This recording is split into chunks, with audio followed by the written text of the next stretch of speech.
Hey everyone, Brian here. We're trying something new by reading out random stories from our subreddit, Mr. Ripper. The links are in the description. So if you have a story you'd like to share, put it on there and yours truly might just give it a look. Now, let's get into this little teeny tiny mini vid, shall we? This one's called The Infiltration and it's written by Matt Wade 296. My friends, we'll call them Megan, Jed, Sue, and Sam, and I were playing the Horde of the Dragon Queen module.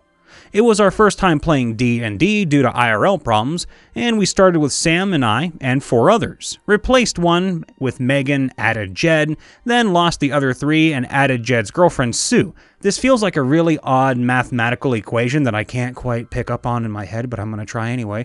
I played a golden dragonborn paladin of Bahamut. My name was Balthazar Goldscale. Sam played a drunken fist dwarf monk. Jed played a half-elf thief, Megan played a male dwarf, knowledge cleric, and Sue, whom this story is truly about, was a tiefling draconic sorcerer.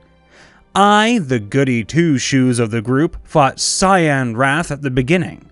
Fast forward, we have captured a cultist and have convinced him to go with Sue to their base of operations. Keep in mind, this is the first time she's ever played D&D. So Sue and Lenny, the cultist, enter the camp to be immediately met by Cyan Wrath. She successfully lies to him saying that the killed me, Cyan's Wrath's nemesis, and accidentally keys Lenny thrown into solitary. She feels bad, so she convinces the guard to let her in with a tray of food for Lenny, proceeds to physically beat up the guard with a strength of 8, and successfully sneak out with Lenny without them raising the alarm. This may not sound too impressive, but keep in mind we are level 3, and she came up with these ideas on her own, and the dice gods rewarded her for it. P.S. Sam used the events of that campaign for a creative writing compilation and won.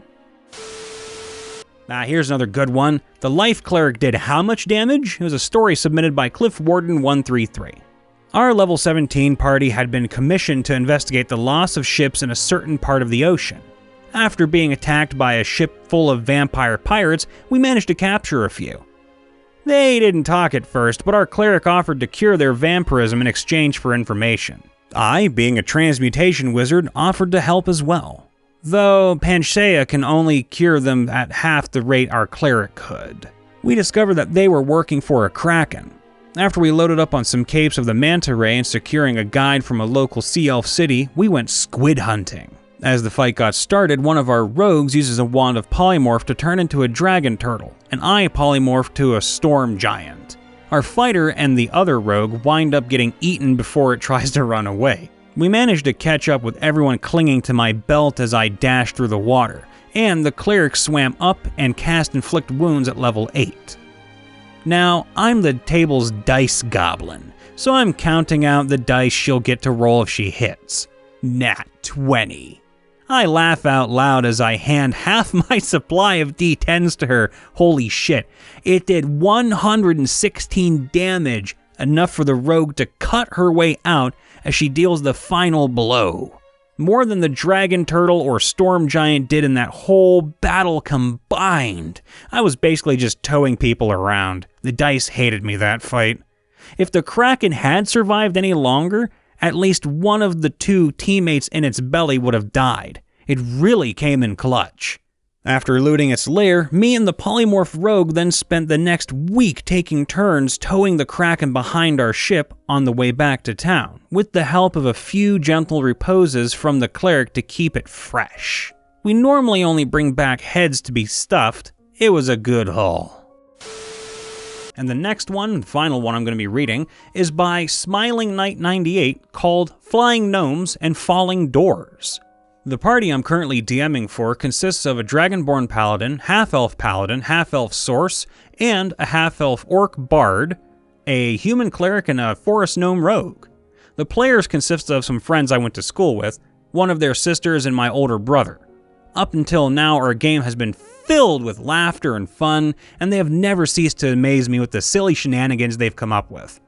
Recently, they have come into the habit of kicking in any door they come across. Whatever the situation, the poor doors have not been able to survive. Visiting a king? Kick in his door. Want to enter the tavern? Better have high strength. It's gotten so bad that I have to be careful with my descriptions of the environments. You walk into the town and notice no one in the streets. Many of the houses are boarded up, their doors nailed. The players always say, "I kick in the door!" It's gotten so bad I've started adding pitfalls and spikes to the module. In tonight's session, the players were exploring a dungeon filled with goblins and their allies. They had just started the dungeon when I noticed several players passing around notes. My stomach dropped. They came up to a closed door. The half-elf paladin started. "I'm going to ready to throw the gnome." "Okay, at what?" "The door!" "Okay, but this is going to require checks from both of you." What proceeded to happen would have been thought to take place with loaded dice, except the dice were mine. First, the paladin got nat 20 on a strength check, followed by 2 nat 20s by the gnome. He flew through that door like a bat out of hell, pulled a perfect somersault, and tackled one of 2 hobgoblins in the room, screaming, "Where is your king?" before biting off the nose of the poor creature. Holy fuck, I love this gnome. We had to stop play for a full 20 minutes because we couldn't stop laughing. And there we have it, ladies and gentlemen. I hope you enjoyed my hand-picked mini reading from our subreddit. If you did, be sure to leave a thumbs up and a fat, sappy sub, and be sure to also leave some more stories in the subreddit too. I love reading them, so give it a spin. Until next time, guys and gals, please be safe out there and have a good one.